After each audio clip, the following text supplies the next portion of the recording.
Great. All right. You've told us an awful lot, and I'll continue to absorb it. Thank you very much. Thank you. So if all the other speakers who haven't spoken can come forward, I'll start introducing you. And there's 7 of you, so crowd around the table as well as you can. We have Carolyn Choi, who's the Vice President, Energy Environmental Policy for Southern California Edison. We have James Sheltler, General Manager of the Balance Authority of Northern California. We have Jan Smutny-Jones, or we don't have Jan Smutny-Jones. Oh, there we are. Okay. I'm not quite dead yet. All right. And not retiring either. No, you're not. Jan Smutny-Jones, CEO, Independent Energy Producers Association. Michael Shaw, Vice President, Government Relations, California Manufacturing Technology Association. Laura Wiseland, Senior Energy Analyst, Union of Concerned Scientists. Gavin Purchase, Director of California Clean Energy Environmental Defense Fund. Carl Zacella, Director for Western Transmission Natural Resources Defense Council. I think it might be good, Michael Shaw, if we started with you, since you represent people who use an awful lot of electricity, and tell us what your concerns are. Great. Thank you, Mr. Chair, members of the committee. Michael Shaw, California Manufacturers and Technology Association. I appreciate the opportunity to come and discuss this from the customer perspective. Obviously, a lot of my colleagues up here, represent various portions of the generation, transmission, system. But at the end of the line, are many manufacturers. This issue, it's very important to us from both a cost and reliability issues, or perspectives, I should say. From the cost side, manufacturing energy costs are already 70% above the national average for industrial rates.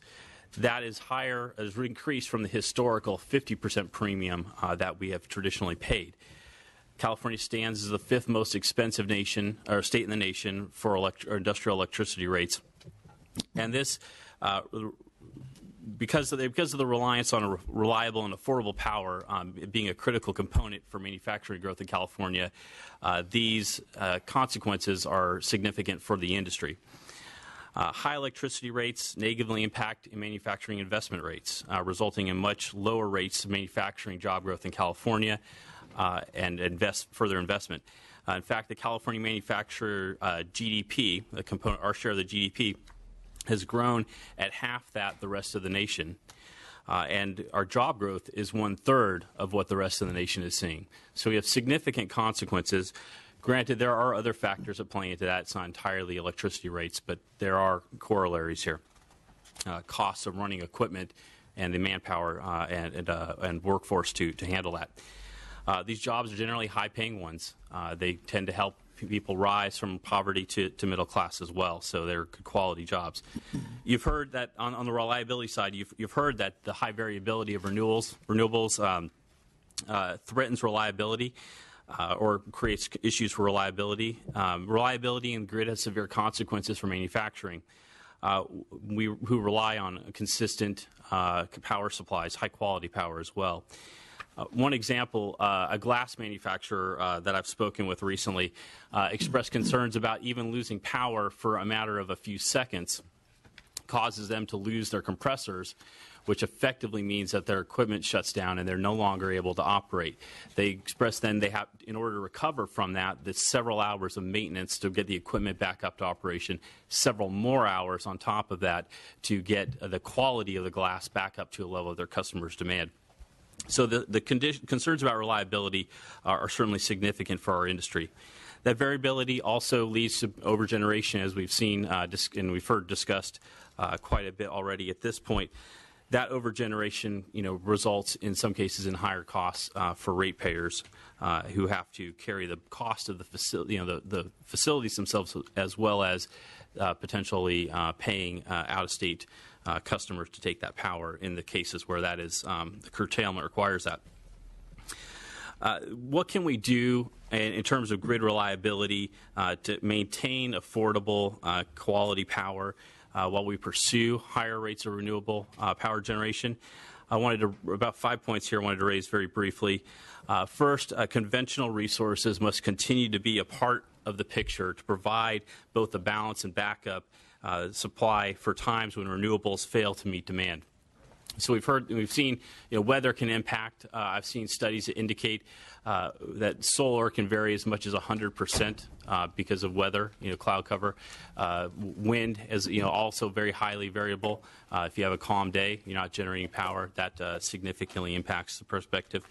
So that we need to have conventional resources ready to back that up. And as newer gas power plants come online, with greater flexibility, the ability to ramp up, ramp down, to maintain lower base loads, that creates a lot more flexibility and helps us meet the higher points of demand and also be the backup supply as well.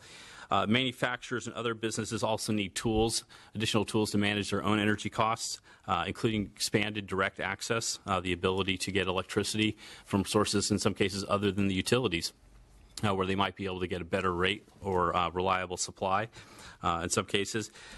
Also, fair treatment for on-site distributed generation. Combined heat and power represents both an opportunity to help reduce GHG emissions as well as provide consistent power and effectively more efficiently use the natural gas that's already being consumed on-site.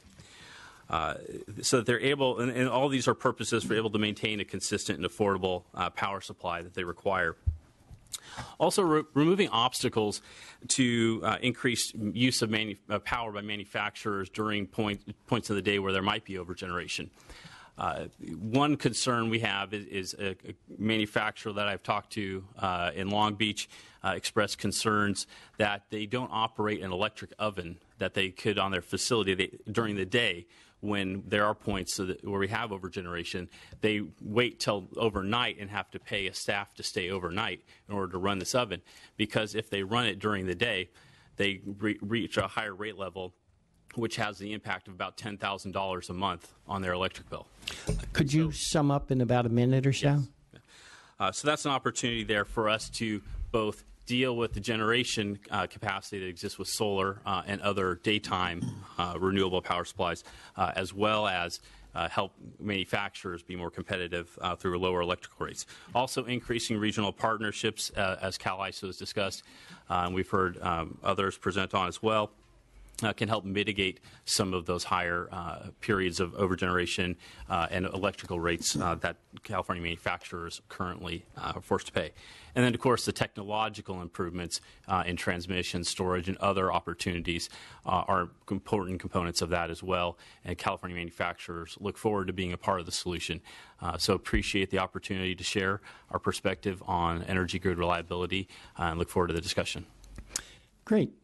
Then I'd like to hear from one of the environmental proponents, either Laura or Gavin or Carl. Who would like Laura? Sure, I'll go. Okay.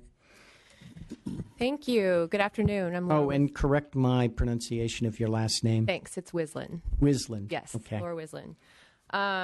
Thank you so much for being here. I am pleased to be here to talk about our thoughts on renewables and specifically some of the research that we've been doing on grid integration and 50% scenarios. So as Elaine mentioned earlier, the Pathways model really underscores the importance of dramatically decarbonizing our electricity sector in order to be able to reduce emissions throughout our economy. So I think it's really great that we're here talking about how and not whether to move forward on renewables. And the first point I want to make is that this issue of reliability and large amounts of renewables is really more of an economic issue than it is a reliability physical challenge for the grid. Dealing with the overgeneration issue is important. It's important that we're talking about it today. But by and large, it's an economic problem. So if we do nothing new to our system and we have sudden imbalances of supply and demand, we can curtail the renewables. And in some cases, that's probably going to be the best, most cost-effective way to deal with this issue. We shouldn't be scared about having a little bit of curtailment on the system, it actually is a useful tool. But on the other hand, it's a blunt tool. And, generally speaking, curtailing renewables is a missed opportunity to take advantage of the emission reductions associated with that clean generation that we've already built. So obviously we want to think about other things that we should be doing to the system to reduce it. The other initial point I wanted to make is how much curtailment we're expecting with 50% cases. The ISO put up that dot chart, which is helpful, but I think it's hard to put that in context of how much curtailment that is, because you don't see all the dots where renewables are actually not being curtailed. And so we did some analysis using Plexos, which is the production cost simulation model that the ISO uses, looking at 50% scenarios. And when we looked at 50% scenarios using a relatively diverse portfolio, we found that curtailment happened in average about 5% of the time. Let me just, Phil Pettingill was up here, of course. They've run their model, and the numbers are much higher, and they have a much more accurate model. I think when they go from like 40 to 50%, you only get you use about half that capacity. That's my memory, and if Mr. Pettingill is still here and can correct me, but I think the number, if you do it the way we're doing it now, it's very high. As you say, the point here is to discuss what are the ways we can do it differently with storage, with a greater diversity of renewables, with regional sharing. But if you don't do those things, then I think between 40 and 50%, you only get to use about half of it. That's my memory. And it's a much better model than you're running with. Is he still here? He is. Yeah, perhaps you could correct me if I'm wrong on that, but I think the number is higher. And if it were only 5%, I wouldn't worry. Believe me.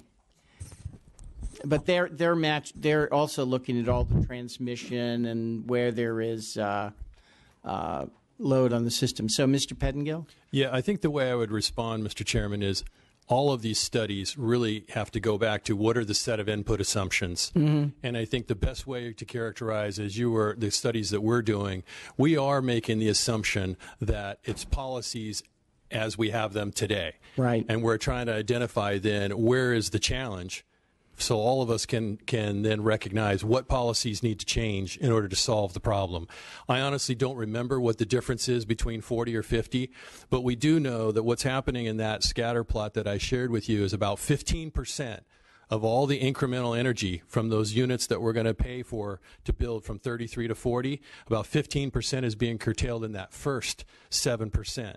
When we go from 40 to 50, it is substantially more of the incremental energy that will be curtailed off. I just don't remember how much that is.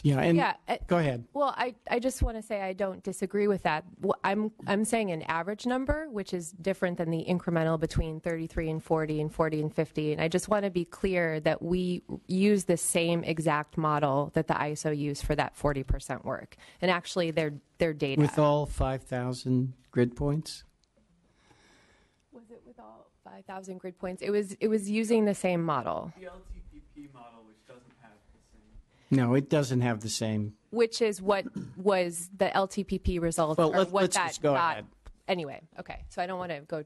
I only have 5 minutes. Anyway, I just Right. wanted to put it in perspective that this is a manageable issue. This is something that we need to deal with, but it's not a reason to not move forward. And so, the thing that we really wanted. And I agree with you.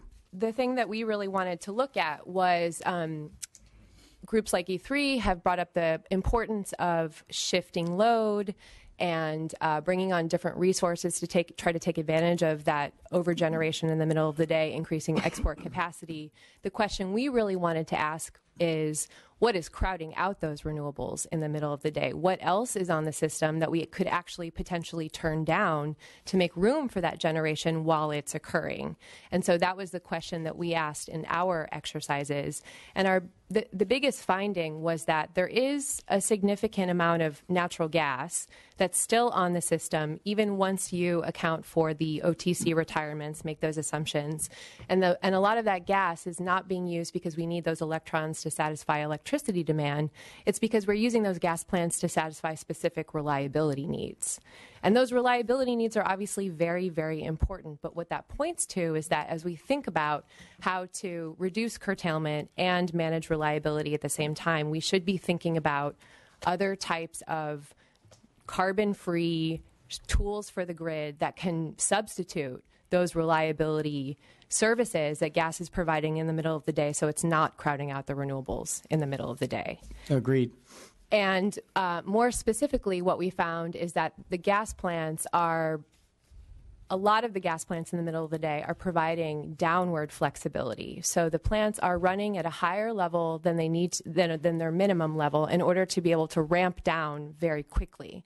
And if we can provide that same service with other types of technologies, including the renewables themselves. So basically, instead of curtailing the renewables and paying them to provide that really fast ramping down capability, we will be able to reduce curtailment and provide those reliability services.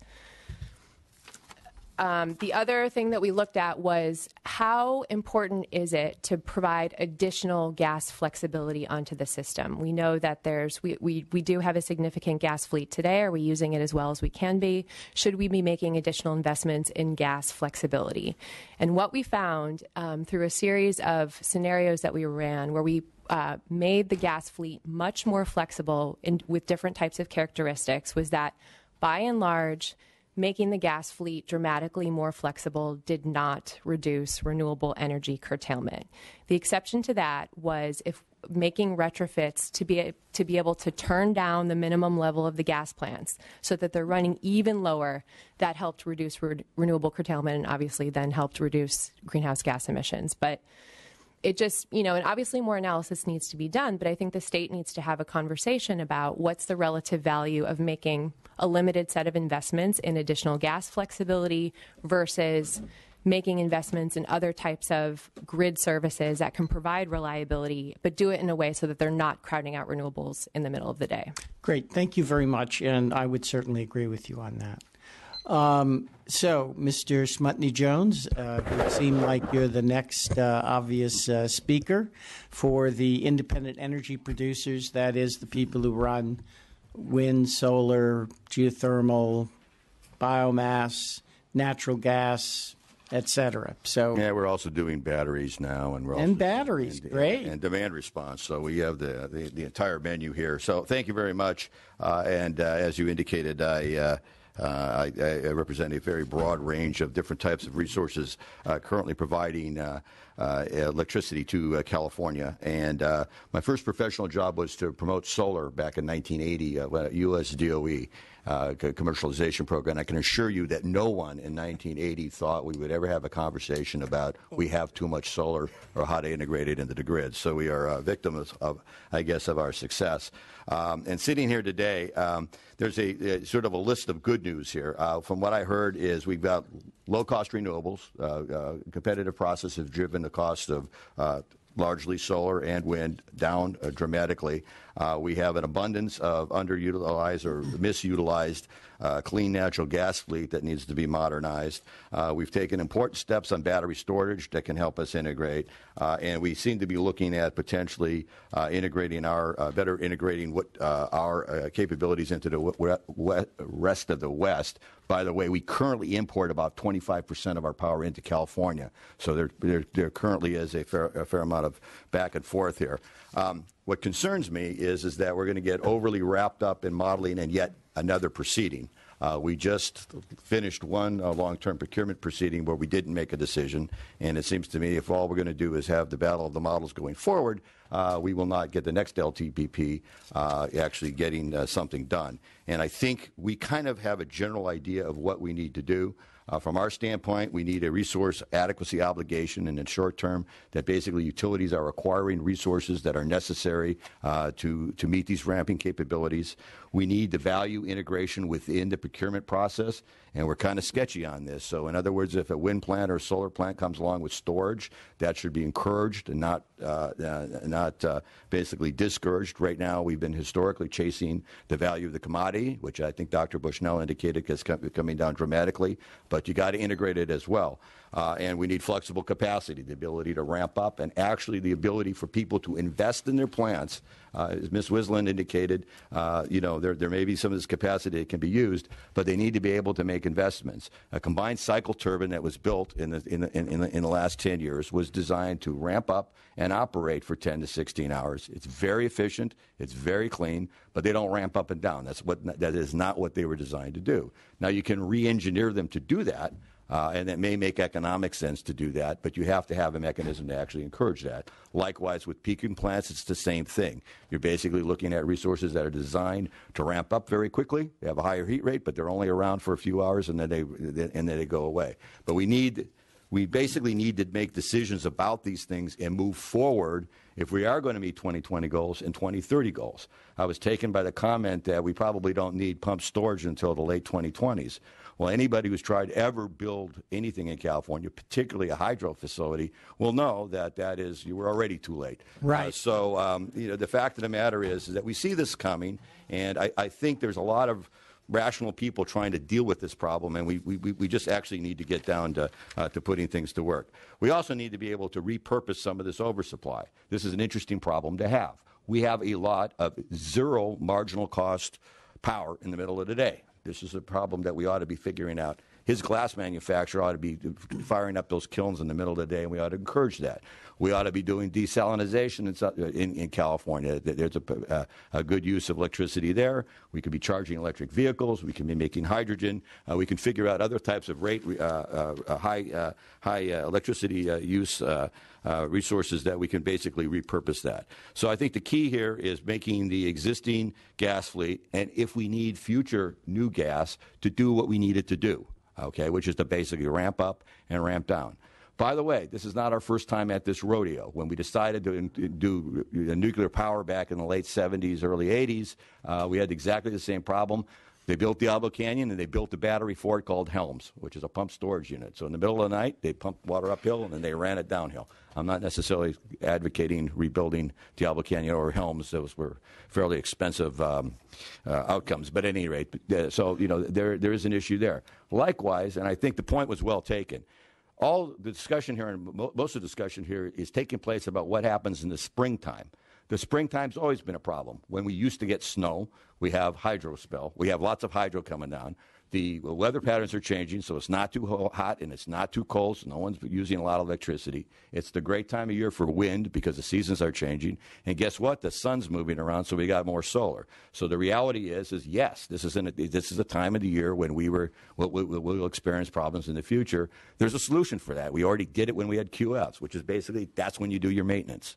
Okay, you can start taking units off, and thousands of megawatts can go off and do whatever else they need to do in the meantime. But they have to be incentivized to do that. We actually have to have a recognition that needs to be done. Curtailments. They're currently built into most of the contracts out there, between 2 to 3% of the hours of curtailment. So there's already 160 to 200 hours built into those curtailments. People don't like to be curtailed if they don't need to, but that's there. And it could be the economic curtailments. Behind that, you've got reliability curtailments. If the ISO needs to shut the system, shut somebody down for whatever reason, you're in the tariff. They have the right to do that, and no one's objecting to that. And by the way, this is the curtailment issue. Only is limited to utility scale solar. It does not apply in terms of behind the meter. So that's a separate issue and different discussion at a different time. So I guess the point here is that there's a need for a portfolio of flexible resources that include this gas generation, but also with respect to battery storage. It is a promising development. It is true, as was indicated, I think, by E3, that things are very, very expensive now. But I think the Commission is trying to go about this in a very rational way of looking at where storage fits in the process, what it can do. A few years ago, AES had had batteries sitting at the Huntington Beach plant, and no one could figure out if it was distribution or transmission. So they put them on a freighter and sent them down to Chile. I got to go to Chile and visit them. They were there, and they were actually performing valuable functions. There's a 30-megawatt storage facility attached to a power plant in northern Chile that's providing ancillary services to the grid. There's a disruption in the system. The batteries kick in. Behind the batteries are peaker plants that kick in after the batteries have already taken over the immediate contingency, and that's worked pretty well in their system. By the way, I'm a big battery fan, but it is Tupperware. This battery storage system is sitting on a coal plant. So just so we do not pretend that all of this stuff is necessarily renewable, but they provide a very, very important valuable tool going forward. And I know I'm running out of time, but I think the key here is the larger footprint of the ISO will help in terms of, I think, expanding places that we can basically export excess power when need be and not curtail. I think a time of use is critically important. Again, we have changed the complete paradigm from in the middle of the day. That was the time when you were shutting stuff off because power was very, we didn't have enough power. Now we have too much. So I think we have to adjust our rate-making treatment and our economy to basically take advantage of that. And so I'm well out of time and have about another 45 minutes worth of presentation, but we'll leave it at that. We should meet for dinner sometime and go through it. All right, great.